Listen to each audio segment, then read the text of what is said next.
Welcome back to the Pathway Podcast.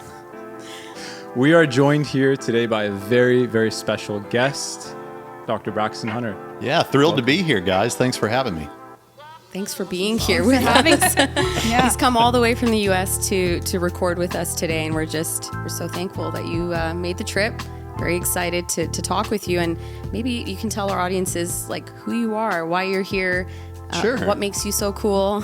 Well, I'm not sure about that, but the reason I'm here, what I do is I'm the president of Trinity College of the Bible and Theological Seminary in Evansville, Indiana, and also have a YouTube channel called Trinity Radio that's related to the school, where we talk about reasons to believe that Christianity is true, reasons to believe that the resurrection of Jesus happened as a historical event, and all those kind of things. And so I travel around talking about that. And I think we're going to talk about things related to that today, right? Yeah.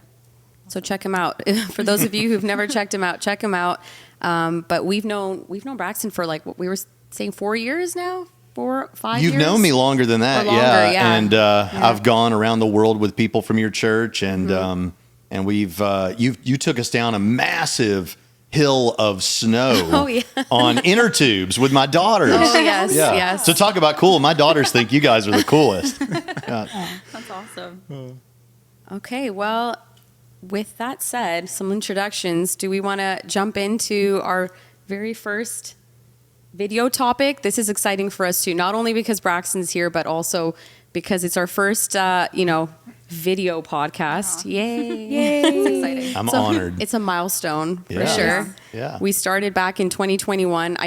We always wanted to do this, but I don't think we ever, thought like we could get to this point that we were doing this. So it's definitely God's grace and just a lot of support from different people that we've been able to get to this point. But Amen. Today's topic is, how do I know God is real? Mm-hmm. Mm-hmm. How do I know God is real? Mm-hmm. Yeah. And we were just talking a moment ago that this is a question that we get asked a lot as Christians by friends or coworkers, people we come across. It's a very common question that people ask, and sometimes it catches you off guard. Yeah, definitely. Yeah. I feel like in today's society, people always want like tangible, real proof of something to believe in it. Yeah. And it's very hard to convince someone like, well, there is this thing called God and he created us and the earth and you just have to believe. So you have to kind of convince them why, and it's important to believe in Sure. that. Yeah. We live in a culture that is very science heavy and focused on empiricism and the idea that if I can't measure it, study it, reproduce it in a lab, then how do I know that it's real? Yeah. And right. this has not actually been how most people thought. Most people throughout history have not thought that natural science was the only way to get to truth. Right. They thought personal experience was a good way, and we still have to admit that even For in a sure. science-heavy culture. History is a good way to gain knowledge about things. Also, philosophy, reasoning your way towards something. These are all ways that we can get to knowledge claims, things that we can say we know. And in a culture where science is king, sometimes that's to the exclusion of these other ways of knowing, I think. Yeah, no, absolutely. You said it like perfectly that, a lot of people feel like if I can't put my hands on something and if it isn't something that I can tangibly make sense of in my mind or be convinced of through science, I can't believe in it. And that's kind of where we've come as a society. And it's really sad because there are so many other, ways to experience God that are just, discounted because everybody is looking at everything through that lens. Sure. That it has to be observable. It has to be explainable. It has to be, tangible. But sometimes the things of God cannot be, they're not tangible in many cases. They cannot be even explained in the way that our human minds can really grasp, like, even things like the concept of the Trinity. Right. Yeah. You get asked that, I'm sure, a lot. Sure, like, explain how is there, three in one and one God, but three persons. Like, these are some of the mysteries in the Bible that you cannot explain, with human logic or human reasoning, or, you can't put that, to your point, in a laboratory and test it and be able to show how, okay, this is how it doesn't, it doesn't work that way with God. So, what do we do as Christians? Because we can't just snap our fingers and make God appear every time someone says, okay, is God real? And we just say, hold on one second, let me just snap my finger and, God just poof, he appears. Like, we can't do that. Yeah. Yeah. Right. Well, I'll tell you, that's one of the things that I'm most interested in. And in fact, it's what I teach at our school, Trinity College and Seminary. And that realm of trying to give reasons to believe or give some evidence that God exists is called Christian apologetics. Now, that sounds like a big, heavy term, but all it means is it comes from a Greek word, apologio, which means to defend or in defense of. And so as Christians, we're defending the truth of Christianity, and we give reasons and evidence. I think the Apostle Paul did that. I think Peter in 1 Peter 3:15, Peter says, be ready and willing always to give an answer to anyone who asks you a reason for the hope that is in you. So it is kind of an interesting spot because the Bible does seem to say you should be able to give some reasons. Yeah. But like you said, the fact is we should understand, we should think. I mean, like right now, one of the most popular things in the science world is quantum mechanics.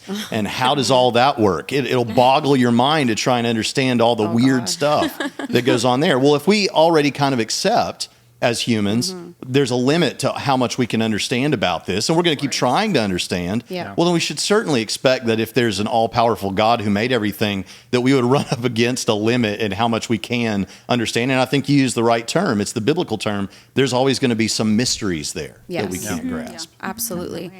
And I think rightly so, because I was watching a video by this guy, I think Cliff something, I can't remember his last name. Connectly? Maybe? No. Okay. That's a Christian apologist. Yeah. Go ahead. Oh, yeah. No, but he goes from university campus to campus. And one point that he brought up was that God has given us just enough evidence to allow us to believe, because if he basically showed up with lightning and thunder saying, I am God, I don't really have any choice but to submit to his authority. And if I'm like a future husband, I would never want to make my wife be able to believe I am the best man you're ever going to find. No, I want her to fall in love with me for who I am. That's right. And not oppress her to love me. Yeah. That's a really good answer, and I don't want to dominate the conversation here, but that is actually one of the responses to something that atheist unbelievers will say to us. They'll offer an argument against God's existence called the divine hiddenness argument, that why isn't God more obvious? Now, I think there's all kinds of obviously good reasons to believe, and maybe we'll talk about some of that. But one of the responses is, well, if God just made his presence so obvious that it was like a neon sign in the sky flashing at us, people it might become mundane to them that God exists, and they might actually reject God because of his what they might consider oppressive overtures like that. That's you know, That's a good point.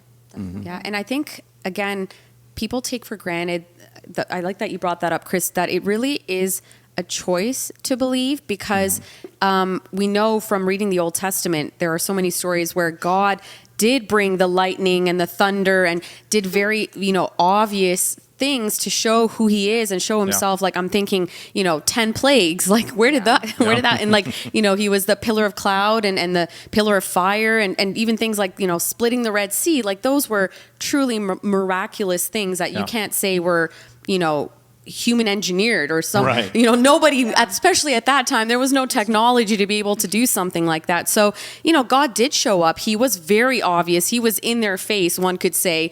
And, they still had a hard time believing. Some didn't believe. Some said, make it stop, that kind of thing. Exactly. So I feel like some people who use that argument today, they said, well, if God appears in front of me, I'll believe.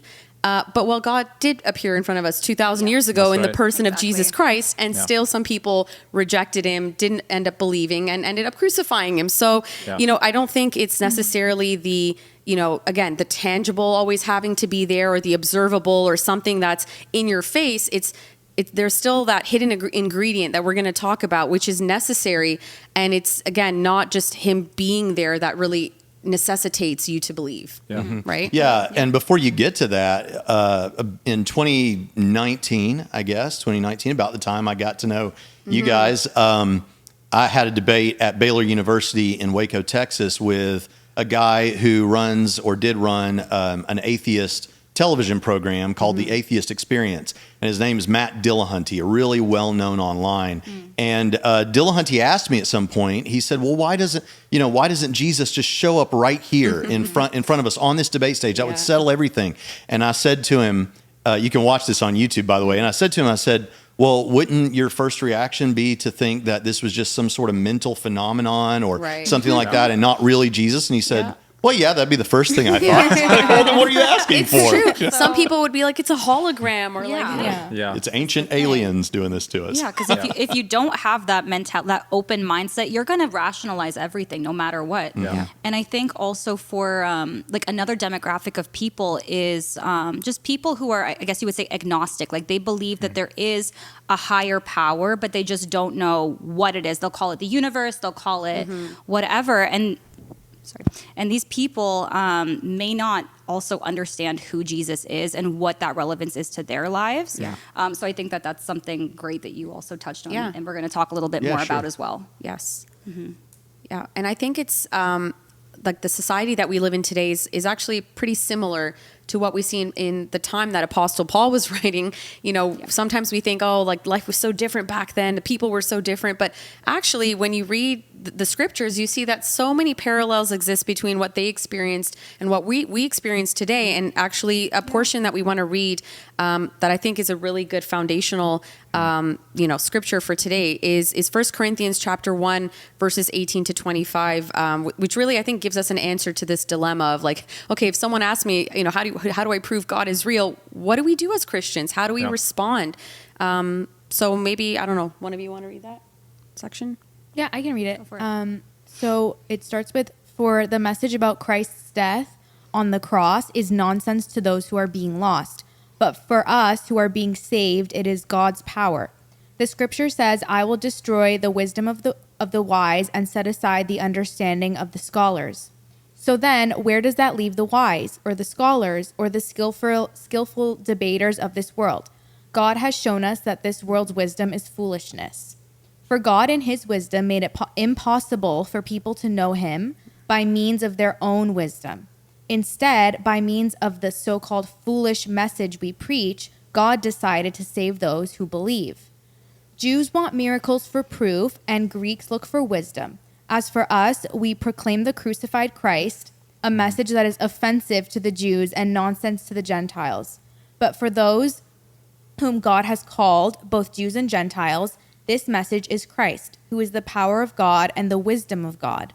For what seems to be God's foolishness is wiser than human wisdom, and what seems to be God's weakness is stronger than human strength. Yeah, very, very similar to what we see today. And he's saying, like, at that time, Paul is describing like two groups of people and, what their, I guess, mindset or their approach was to this idea of God. And again, Paul's writing this pretty soon after Christ was, died and resurrected. And we're not talking about 2,000 years later. We're talking, within a span of, I don't know, would you say maybe 20 years? Yeah. Early to mid 50s is when First it was Corinthians. the people who had seen him, Jesus walking and talking and doing the miracles and died and resurrected. They were still alive. They were around.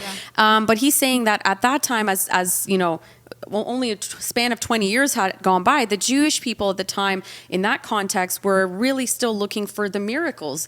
And it's funny because, not funny, but it's ironic because they were doing literally the same thing right now, actually. That's what's funny. And they were looking for those miracles as that proof. They wanted something that, was tangible, but also appealed to their emotions because miracles are very sensational. Yeah. You see something and that really makes you feel, oh, wow, that person, was lame or not able to walk and now they're walking. So there's this, feelings that get that get stirred up in you, I guess. And then he says, well, the Greeks, another group of people at the time that were prevalent, I guess, in Corinth, were looking for wisdom.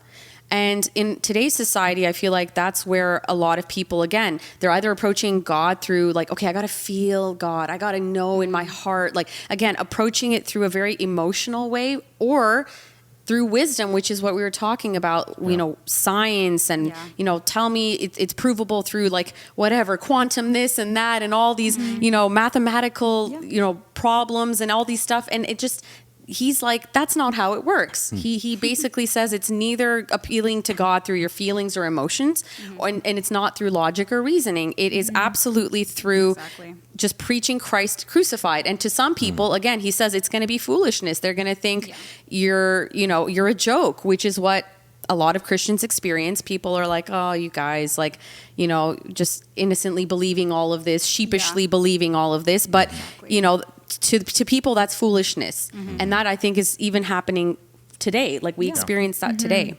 Yeah. Which I actually find kind of funny, because there is also a lot of evidence for the faith if you actually do look into it, which is really funny. And that's also what I went through, because I also, like you guys know, I went through a phase where I did think this was foolishness.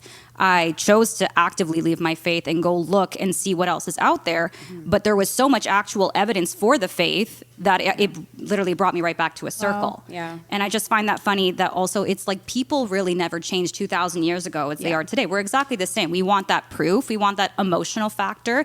And we want that, in your face evidence, I guess you could say. But it's funny because there is that in your face evidence if you actually go look it up. Yeah, what I was thinking as I was listening to you guys talk about this is we have such a good God that he gives us all of those things. There's always going to be a step of faith like you talk about, and that's going to be there. But it's interesting because we're talking about science here as some kind of a, something that sits poorly with Christianity or with faith. And the scientific revolution was begun principally by Christians. It's true. And their idea was there's a God who is rational, who made this universe. So when you study it rationally, you should expect to find order there, and that it makes sense. And so in that sense, every time science works, it kind of backs up the original Christian idea that there's a God who made everything, and so it should be accessible to us in terms of our reason and investigation and things like that. And that's all true. Were you going to say more about faith? Because I think there's some things to say about that. I think so too. I think one of the key things here, I think, and we were kind of chit-chatting before we started recording, was, again, it kind of boils down to this idea of faith. And I know it's a very cliche word, and you see it like every Christian's got, like, whether it's the bumper sticker or they've got hope, like, and love. Faith, hope, love. Like, they've got all kinds of stuff like with the word faith, but I don't, in a way, I love that, but in a way it's become cheapened. I have to say, not everybody really understands this idea of faith, but the Bible, what the Bible says about faith is written in Hebrews chapter 11, verse 1. And it says, faith assures us of things we expect and convinces us of the existence of things we cannot see. And I think that goes really well with that writing of Paul in 1 Corinthians, where he's talking about these two groups of people and their mindset towards God and the way that they want to approach God. And he's saying, okay, it's neither of those two approaches. It's neither of those mindsets. What you really have to have is faith. And faith, again, it assures us of what we can expect, but we can't necessarily put our hands on. It's not tangible. It's not something observable or explainable, but it doesn't mean it doesn't exist. It says it convinces us of the existence of things we cannot see. And so, faith doesn't come by logic or emotions or reasoning. It's something that is a choice, to Chris's point. It's a choice to exercise faith, but having that faith is what's necessary to believe those things that we still consider mysteries, that we cannot yet fully wrap our heads around. But it doesn't mean that just because there are those, those gaps or those things that we aren't really able to grapple with in our heads, doesn't mean that, this argument for God fell through. That's it. Okay, they've got this thing they can't explain and that thing they can't explain. So therefore, all of it's, throw it in the garbage. That's it. Faith really comes in, I feel like, in those moments where there are those things that we can't really explain to people, but that's where God says, take that leap of faith. So when I think about this, thinking about the biblical material we're looking at, so Paul is telling them in chapter 1 a little bit about what he said to them when he first came to them, which is before 1 Corinthians, the letter that we have. And so he's saying, when I first came to you, well, when did he first come to them? Well, if you look at Acts chapter 18, you'll find that he comes to them right after he was at this place called the Areopagus or Mars Hill in Athens. And Paul was called on the carpet before these, philosophers, these pagan philosophers. And these are really smart guys. And so he starts to argue and reason and give evidence. Well, look, you guys already believe you've got a monument over here that says for the unknown God. And so he says, so that, let's reason from that. That's the God I'm talking to you about. Right. Or as your own pagan poets say, he might as well have said, as your secular musical artists say, Yeah. as your own pagan poets say, Yeah. we're all his children. So he was giving an argument. He was reasoning with them. And then he even said about Jesus, he doesn't mention Jesus by name there because he gets cut off, but he says, God, he does use the word proof. He says, God proved this to you by raising a man from the dead. Yeah. And then it says that the crowd, got upset and some wanted to hear more and some didn't believe and some did believe. And so that's really interesting. So he says right after that was when he first came to the Corinthians. And he's talking about that in 1 Corinthians chapter 1 and 2, maybe, I'm not sure.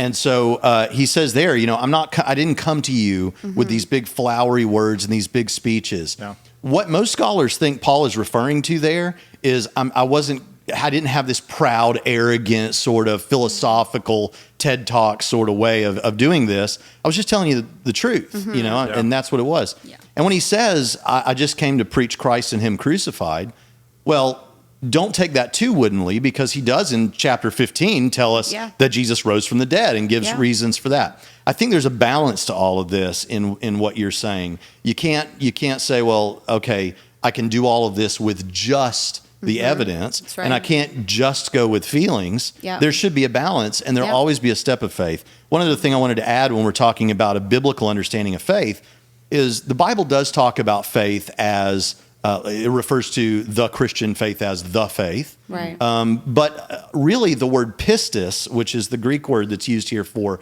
faith in Hebrews, where you're talking about and elsewhere, is, I think, a good way of understanding that is trust. Yes. So this is how the early Christians used it. In Theophilus of Antioch, this is not in the New Testament, but this is early Christianity.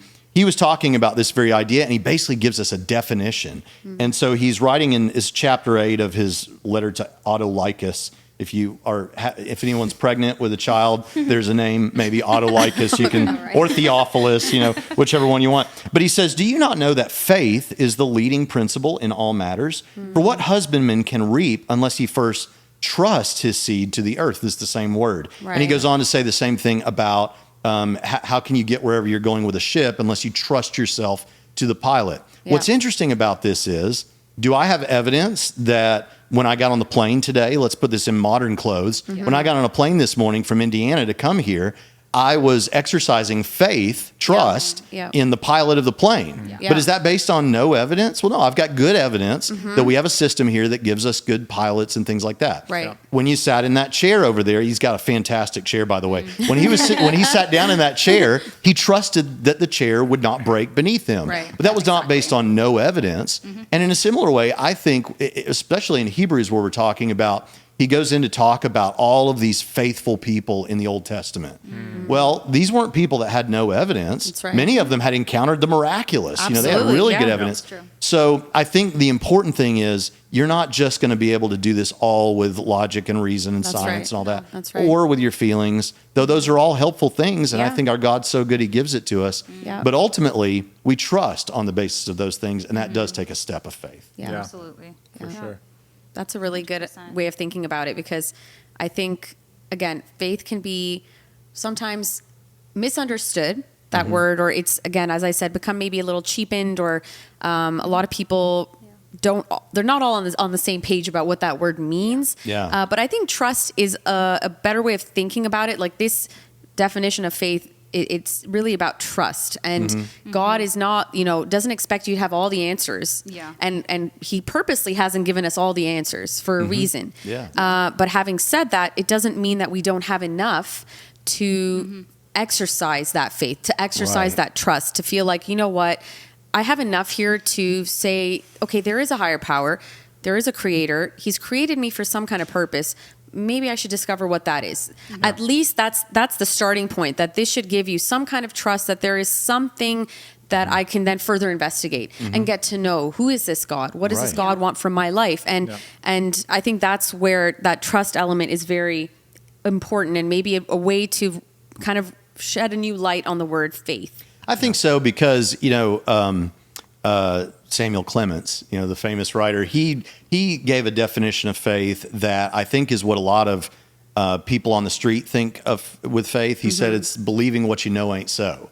Well, that's not what we want. Yeah. We want for faith. It's That's also right. not Exactly. taking a blind leap Yes. in the dark. There's evidence, and so I'm trusting that God will do for me in the future what He said He'll do, Yes. based on what I have good evidence He's done in the past. Exactly. And so I think yeah, trust is a good.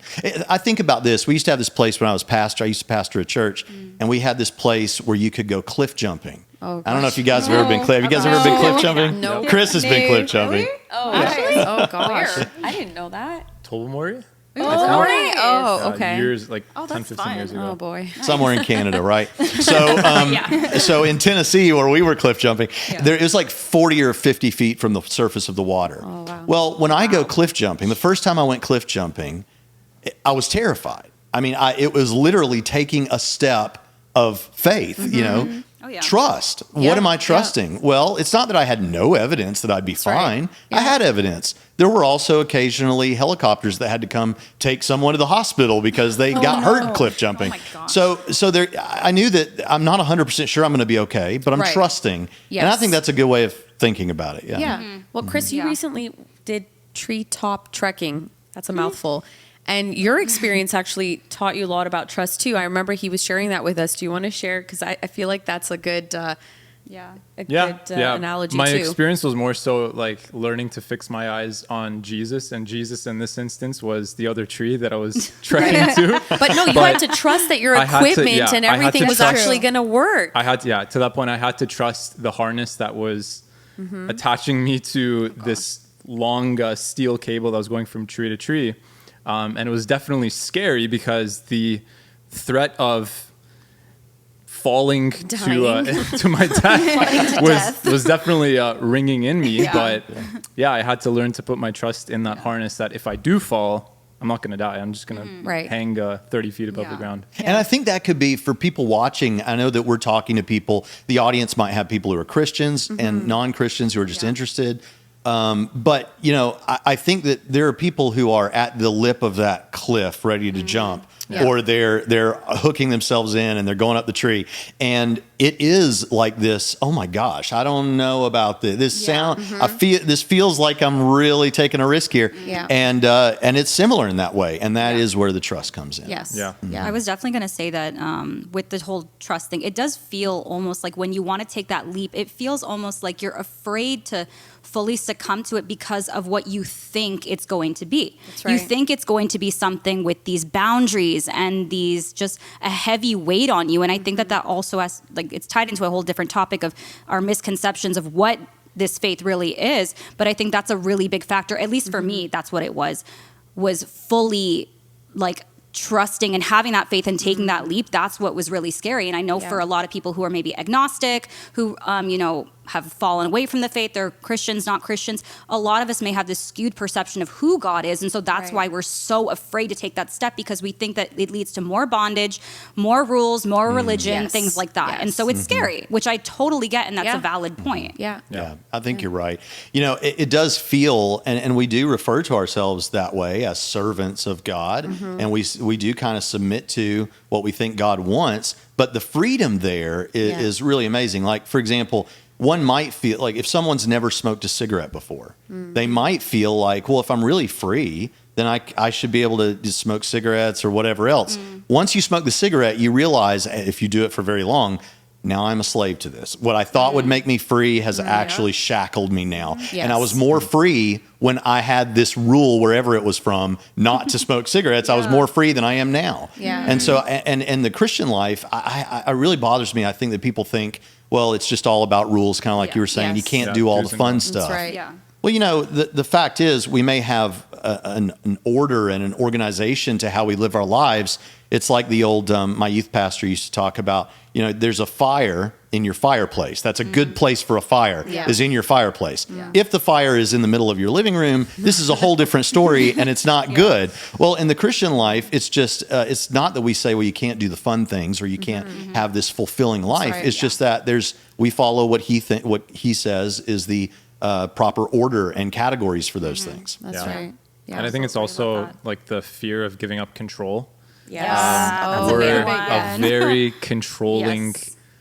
especially in today's society. Oh, yeah. We want to be in control and we like to That's be right. in control. 100%. In the driver's seat. We think that by turning to God, that we are giving up control completely. And in a way, we're giving control to Him. But I think what a lot of people fail to realize is He is the most kind and loving, and like, if there's anybody that I would want to give my control to, it would be God, because Right. He knows exactly Yeah. what I need, when I need it. And like, it's like a 1-year-old giving his control to his grandfather that knows like eons more than he does. Right. Yeah. Right. So like, Yeah. Exactly. That's It's good. kind of freeing, I think, also. Like, Yeah. you're It giving your is. control to your father, the one who created the universe. Like, I'd want that person to control me. I don't Right, want to control right. myself. Yeah. I think Right. that's ideal in And my... he's not even controlling you. He's Yeah. like he has your best interest at Yeah, heart, and he will exactly. guide you, but you still have that free will. And that's Yeah. something that sometimes we may not understand when it comes to making that leap of faith. We think that God is just going to be this dominating, controlling, Yeah, like a puppet master. Yeah, like Yeah. it's- that's not No, God. that's he's, not it. He's Right. a good father that will lead you. It's like a father figure, but Yeah. he's perfect. He's not, like us. We limit God, and we have misconceptions of who he is. And Yeah. we've talked about this in other podcasts as well, just about how a lot of those misconceptions, or even the society that we live in, everything's relative, right? So we've talked about it even in our last podcast, how, people's goodness, everything is relative, but God is the absolute good, and there is nothing tainted about his goodness. There's no motives, there's no ulterior motives there. And so some of us view God through those lenses. Like, if we didn't have a great earthly father that we, have a good relationship with, we somehow think, okay, well, God's going to be the same. I'm going to be treated the same. If my earthly father didn't love me or didn't Yeah. treat me that, so well, we have all these different lenses or viewpoints, and we kind of, put that on God, and we view God in that way too. And that's wrong. Like, that needs to get completely shattered. God is the absolute of, as you said, of kindness, of love, of goodness. There is no ulterior motive. It's you are the motive. Like, we are very much his motive in every sense. Everything that he has done is with us in mind. And so if we come to understand these things about God, or at least say, okay, I'm willing to understand, even if I can't yet, I'm willing to keep an open mind and to kind of take that leap of faith, or that exercise that trust, then, again, sky's the limit with God, with what God can do in your life. And again, we're testaments of that as young people who, in this society, like people say, it's like the post-Christian society, post-church society, everyone's going away from religion. Everyone's going towards anything but God, anything but church and faith, to see young people still having a heart for God and following God and believing in all of this. Yes, to what Paul says, to many it's foolishness, but, we took that leap of faith. We decided to give our trust, and we didn't have all the answers. As I said, we didn't necessarily know how everything was going to turn out, but we knew enough to say, you know what, I like what I'm hearing. I like what I'm seeing. And even if you look at all the examples in the Bible, yes, people went through rough times and some very difficult experiences, but the outcome is great. And you brought up Hebrews 11, actually, which is interesting, because if you go and read about the heroes of faith, if you go back to their lives in the Old Testament, you'll see that they went through anything and everything, and things that we, maybe you and I have never even experienced. And yet, you see what's written of them in Hebrews 11 is just beautiful things, as though all of that, just didn't exist. All the hardship, all the challenges, all the tribulations they went through, it was like God was showing us the outcome in the end was all good. So though they went through all those rocky periods, the outcome is what matters. And that's really what having that trust in God is about, because you may not know what the road is going to look like or what that journey with God is going to look like, but you knowing who he is, you got to trust that it's going to be a good experience in the end. That's true. Yeah. Exactly. Good point. 100%. Yeah. So back to our question, how do I know God is real? I think we kind of touched on this, but we did write a few points that I think are important. I think the first thing that we said was, we have to come to all agree that we can't approach God just through your logic or reasoning, or just through your emotions. You're not going to be able to always put God in that box and say, this is what God is. because he's an unlimited God. You cannot put him in a box and observe him through a glass wall and say, okay, this is God. So there is that element of faith that needs to be exercised, or trust, as we said. So let's say if we all come to believe and we say that that's all great, what's the first step? I think the first step really is believing in that creator, that higher power, and saying, okay, I can get behind the fact that I'm here for a reason, that there is intelligent design, and that I'm not just haphazardly born on this planet and there's really no purpose for me being here. I think that's the first step. And then the next step, which we also kind of chit-chatted about earlier, is saying, okay, well, there is that creator, but then what does that creator have to do with me personally? And I think that's where a lot of people, that's where they have their struggles, because even if a lot of people can come and say, all right, I can believe that there's a higher power, I can believe in creation, I can believe in all that, but now what? And I think that's where we said, really, Jesus, the person of Jesus, is what makes God relatable and personal, and something that you can experience and has relevance to your personal life. So that's why, why do we get so excited around Christmas? Why are these things so important to us Christians? Because Christmas is the time that we celebrate God becoming personal and actually having something to do with our lives, or else he could have just been there, just existing, but he wanted something to do with us. And I think that is really important, that people need to take that next step and say, okay, if I believe all this, now I need to do something. Jesus is the way to God, and we need to then take that further step and say, I'm going to believe in this person named Jesus who makes God personal for me. Yeah, and that's so beautifully put. And when you said before that faith is a choice, I think if we conceive of faith as trust, then it is a choice. Yeah. As we said about the chair a while ago, Chris chose to sit in the chair. He chose to trust the chair, right? That was a momentary choice. Some people will say, well, yeah, but I can't choose to believe something, but you can choose to trust something. And I think that's an important part of this. Now, I know that if you're a listener at home and you're viewing this or listening to this as a podcast, then have you ever watched a show and thought the only reason this guy's on here is to sell a book that he wrote? Okay. I hate it when podcasts do that. That said, I do have a book, and this book, Core Facts, it's so like, we didn't talk about this, and I don't think you know this, but this is like an acrostic where each letter stands for something else. Did you revamp the cover? Core Facts. What? Yeah. Yeah. I swear I have this book. It's just a different cover. Well, it's supposed to. Now you'll just get hungry for fast food with the red. But I didn't design the cover. Yeah. But this is an acrostic, and the word core are issues that have, like, the C stands for something, the O, and they have to do with reasons to believe that God exists. And then the facts has to do with a case for the resurrection of Jesus. So it's right along with what you guys are talking about. And I do think you'll always have to take that step of faith. But some of the things that I think are important that can be talked about on a simple level with like an 8-year-old kid or with PhDs is God's the best explanation for the beginning of the universe. God is the best explanation, you touched on it, for the design that we see in the universe. He's the best explanation for our awareness of morality, that certain things are right and wrong, good or bad, that's objective and not a matter of opinion. I mean, I think most people on planet Earth would agree that if you did something like torture a child just to hear it scream, just for the fun of hearing it scream or something, then that's wrong. That's objectively wrong. It's not a matter of opinion. It's wrong, like 2 + 2 = 5 is wrong mathematically. And so that's one. The E in core is for experience. You can have an experience of God. And really, I think it's important in the midst of what we've said. Some people might think, some of the Christians might think, well, where is the role of the Holy Spirit in all of this? Well, the Bible teaches that the Holy Spirit uses the means of human activity. He uses preaching. How will they hear without a preacher? Well, the Holy Spirit uses that to work on the hearts of men and women. And in a similar way, he can use these kind of evidences and reasons.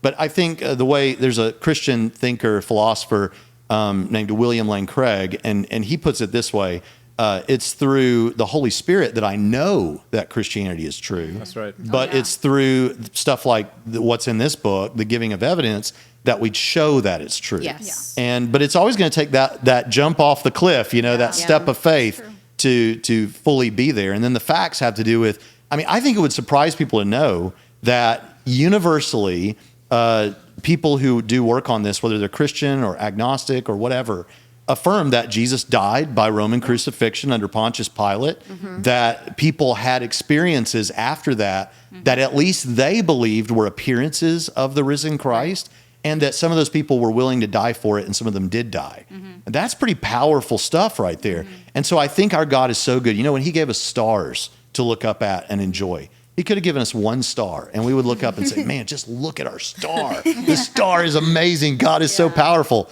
But he gave us billions and trillions of, maybe we don't even know how many there are.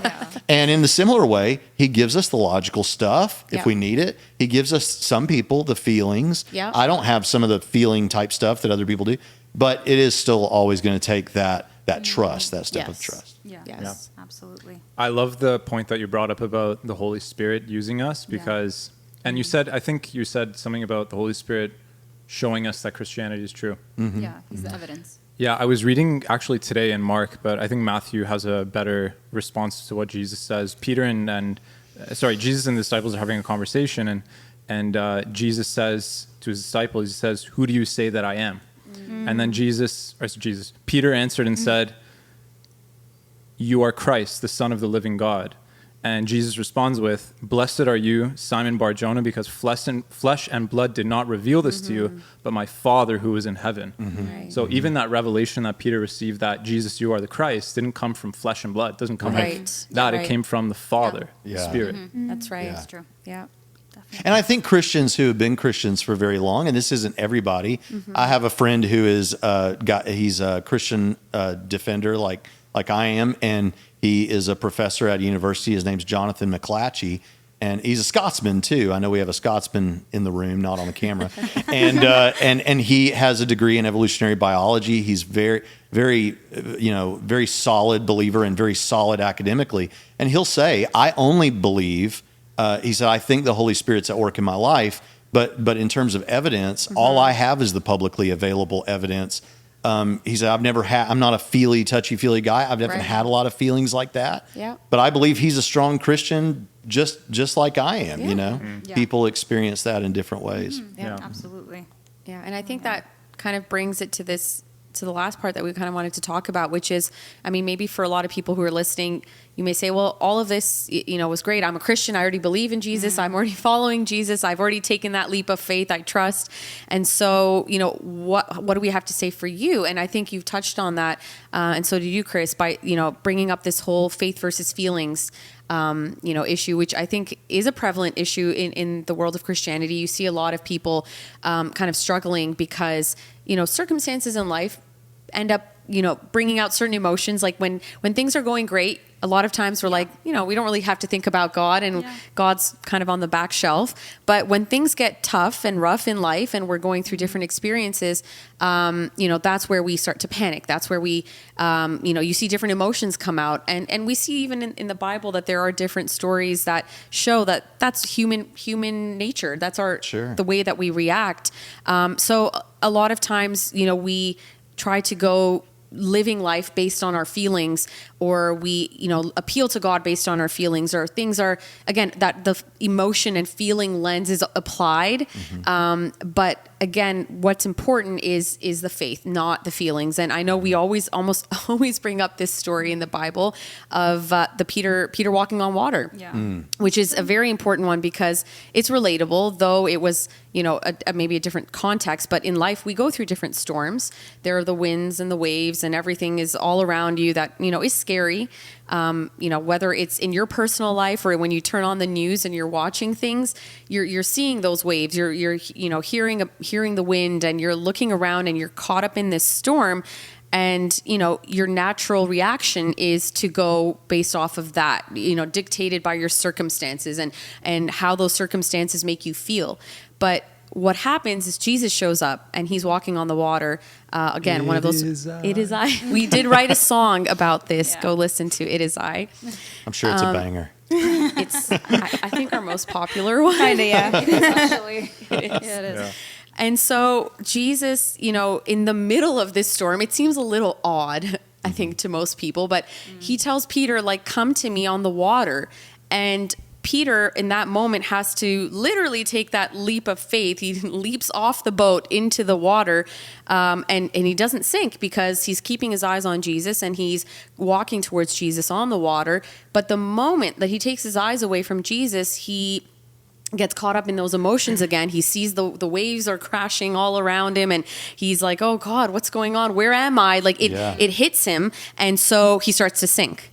And I think that is, a classic story of in our lives what happens to us if we go living based off of feelings rather than faith. True. Jesus is saying, keep your eyes on me.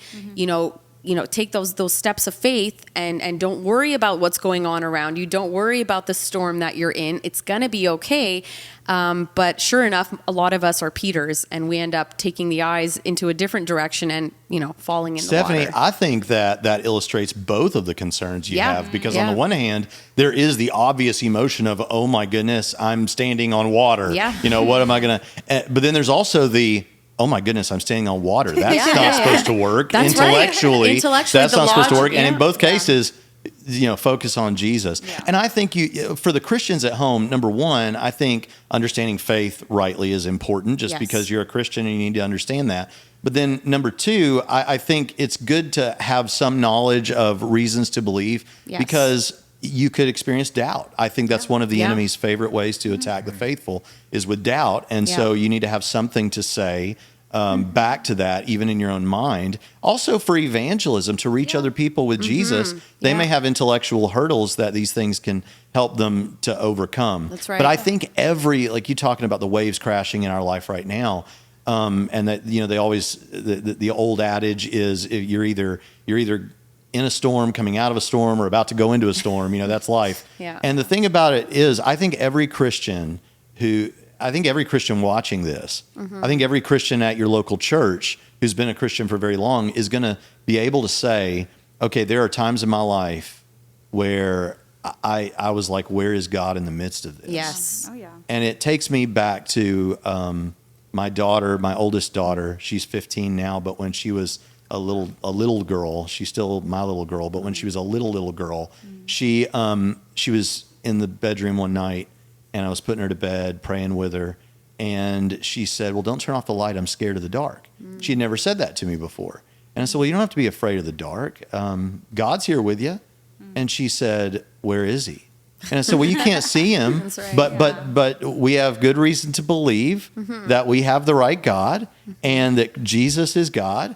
And he tells us that he's going to be with us and that he'll send someone else to be with us. So God's here with you even if you can't see him. Yeah. She kind of craned her neck to look into the closet, and she was like, yeah, he's here somewhere. and I think that's actually really, really good, because we should, in the midst of difficulty, like my daughter, say, maybe I don't understand this, why God would let me go through this. That's right. We look at world events right now. Why Yeah. would God let us?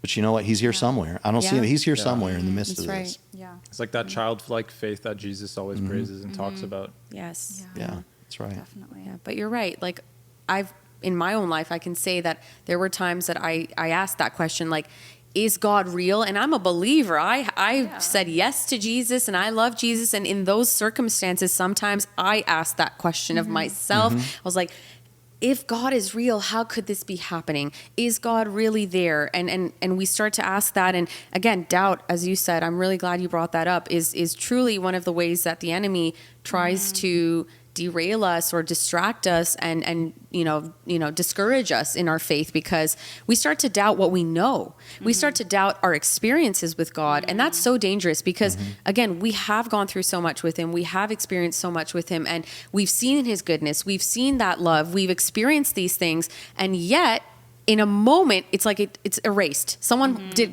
Control Alt Delete or whatever, and it just not Yeah. Control. They just deleted Or that we'll whole rationalize thing. it even. Yeah. Yeah. But he's an interactive God. He's personal, and we have a relationship with him. There are times I can tell you when, as a married man, my wife and I have disagreed. We'll just leave it at that. And guess what? I didn't feel very married at that moment, and suddenly all of the good stuff from our relationship is gone for that period of time. And then after it's over, you're like, well, why did I? Of course, we still love each other. Of course, Yeah. And I think that we have a relationship with God, and, Yeah. and it can be that way. That's Yeah. right.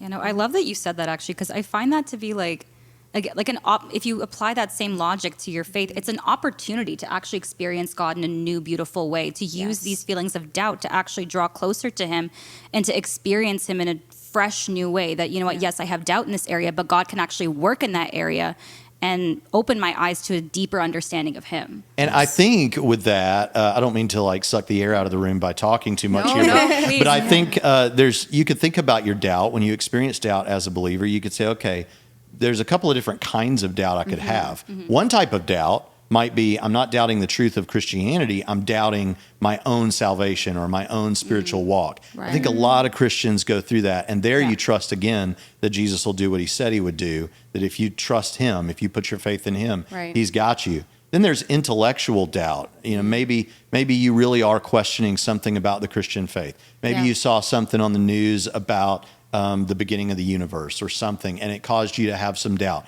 intellectual doubt. And then there's the far more common emotional doubt. Yeah. And just like we Yeah. can't trust our emotions, you know, like you said before, you can't always trust your emotions with doubt either. Yep. There are a lot of marriages that have fallen apart because people were trusting that their doubts had substance when they didn't.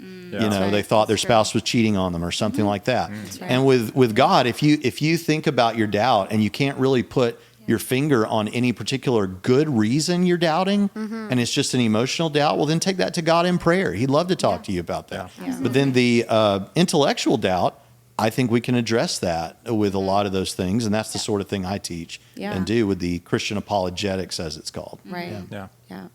I love that because that's actually something that Charlene and I both agreed on when we started dating, is we want to make sure that communication is key. Yes. And it's the same thing with God. If we have something that we're holding like doubt in our heart, what the enemy wants is for us to keep it cooped up inside and live like that and eventually kind of fall away. That's right. But God is saying, like, just talk to me. That's right. I'm here. Yeah. And it's not sin. It's not a sin to doubt. Right. But when you sin, you can let it.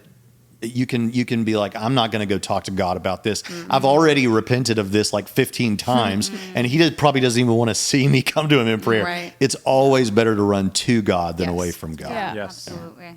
Because it really is, as to your point, like it really is a relationship.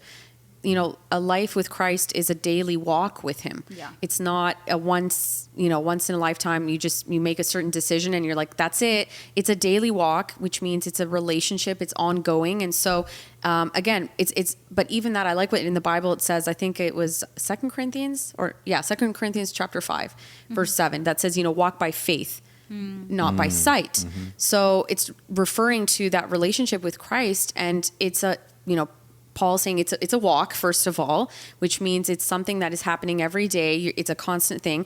But on top of that, he kind of qualifies saying what kind of walk should it be? It should be, it should be a walk that is done with faith, not by sight. And so that comes back to, again, the faith versus feelings argument, because, again, it's not a relationship that should be built on any ground other than faith. It should be faith, and not by what we see, what is, again, the tangible necessarily, or, what our feelings may dictate. And feelings will always lead us astray. We know our emotions are very flimsy, or I don't even know what the right word is, but they can lead us astray so quickly. And, to your point, doubt can creep into a relationship, and even a relationship with the Lord. And so we have to always kind of check ourselves, wait a minute, where's this doubt coming from and why? And, not go based off of that, and rather go based off of faith, walk by faith. And I just thought of another example, and I know we've brought this up, is Abraham.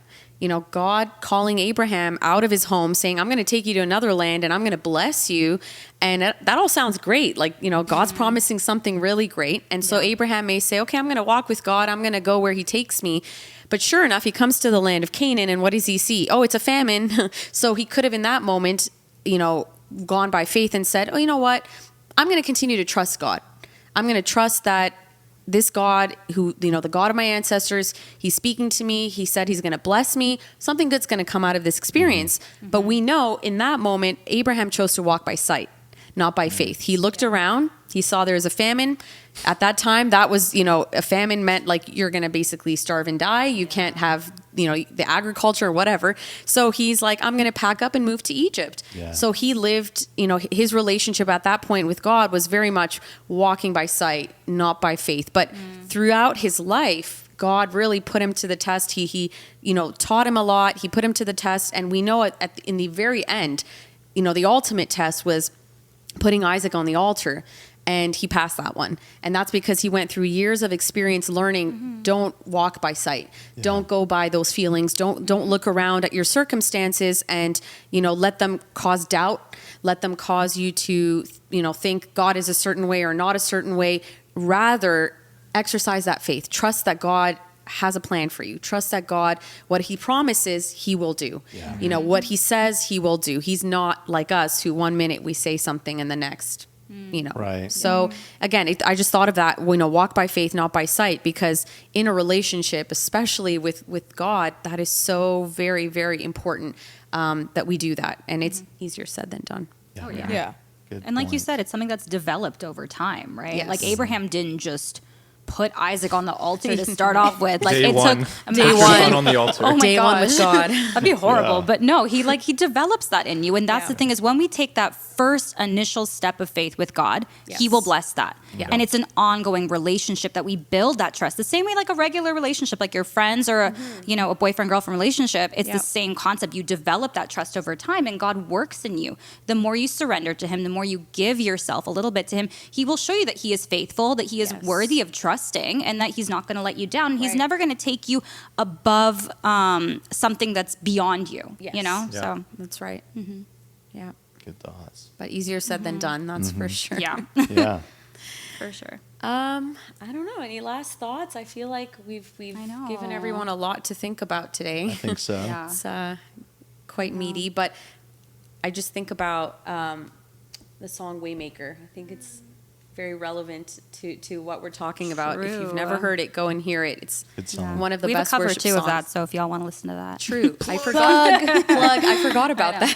Link it in the description. Yeah, We should because it says I think it's in the bridge. Even when I don't see it, you're working. Even when I don't, Feel it. you're Yeah. working. Yeah. You never stop. You never stop working.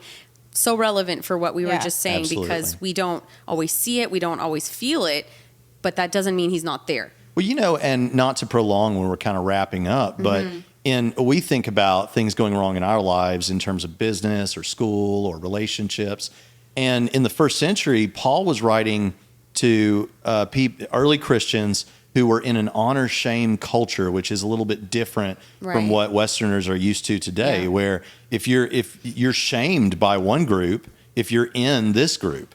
And the Christians were shamed by the Jews and by the Greeks. Right. And so they were like on the outs with those other groups. Who did they have honor with? Yeah. This is why in Romans, Paul says, I'm not ashamed of the gospel, That's for it's the right. power of God unto salvation. The idea is that you may be shamed in the eyes of the Jews and shamed in the eyes of the Greeks, but you have honor in the eyes of the one who created the universe. That's right. And we're used to at least a very Christianized West. And even though it's becoming less so, there's still a strong Christian presence and Right. influence. But imagine when there was only 300 Christians. Yeah. And everyone's looking at you like you're crazy, Yeah. And so I think it's getting more like that, and we're getting closer to a day and age in which it'll cost us in that same way. You say, well, I'm a Christian, and it's a shameful thing. I think we're already there in some Yeah. respects. Yeah. Yeah. Absolutely. 100%.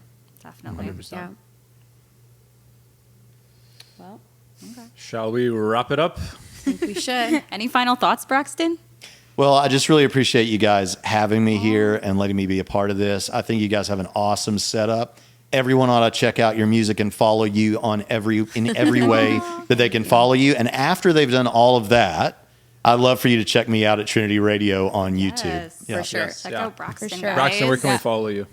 It's youtube.com/Braxton Hunter. That's our Trinity Radio channel. You can also just search Trinity Radio and we'll come up. We also have it as a podcast on Apple Podcasts, Spotify, and everything. And I teach at Trinity Seminary. You can find that at trinitysem.edu.